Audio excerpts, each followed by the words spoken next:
भगवान ने कुत्तों से कहा, मैं तुम्हें 20 साल की जिंदगी दे रहा हूँ जिसमें तुम्हें दिन रात भौंकना होगा। कुत्तों ने कहा, 20 साल बहुत लंबा समय है, आप हमें मात्र 10 साल की जिंदगी दे दो। भगवान मान जाते हैं। फिर भगवान ने बंदरों से कहा, मैं तुम्हें 20 साल की जिंदगी दे रहा हूँ जिसमें तुम्हें लोगों को हंसाना और कूट फांद करना होगा। तो बंदरों ने भी कहा, 20 साल बहुत ज्यादा है, आप हमारी उम्र भी कुत्तों की तरह 10 साल ही कर दीजिए। भगवान फिर से मान जाते हैं। फिर भगवान ने गाय से कहा, मैं तुम्हें 60 वर्षों का जीवन देता हूँ जिसमें तुम्हें किसानों की मदद करनी है और खेती बाड़ी करनी है। इस पर गाय ने कहा, हे भगवान, 60 साल बहुत अधिक हैं, कृपया मुझे केवल 20 वर्षों का जीवन प्रदान करें। फिर से भगवान मान जाते हैं। फिर भगवान मनुष्य से कहते हैं, मैं तुम्हें 20 साल का जीवन दे रहा हूं जिसमें तुम्हें हंसना है, खेलना है और खूब मस्ती करनी है। इस पर मनुष्य ने कहा, सिर्फ 20 साल, आप ऐसा कीजिए, मेरे 20 साल के साथ कुत्ते के बचे हुए 10 साल, बंदर के 10 साल और गाय के छोड़े हुए 40 साल भी मुझे दे दीजिए। भगवान मान जाते हैं और कहते हैं,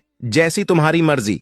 हम भगवान के दिए 20 साल बहुत मजे से जीते हैं, उसके बाद के 40 साल कड़ी मेहनत और परिश्रम से जीते हैं, फिर बचे हुए 10 साल बंदरों की तरह हम कूट फान करते हैं और आखिरी बचे हुए 10 साल हम घर के बाहर कुत्तों की तरह बैठकर पूरी दुनिया पर भौंकते हैं। हो सकता है जिंदगी का सच ना हो, पर कहीं ना कहीं इसमें सच्चाई भी छुपी हुई है। हम भगवान के दिए 20 साल बहुत मजे से जीते हैं। अगर आप भी इस बात से सहमत हैं तो यस जरूर लिखें और इसी तरह की कहानी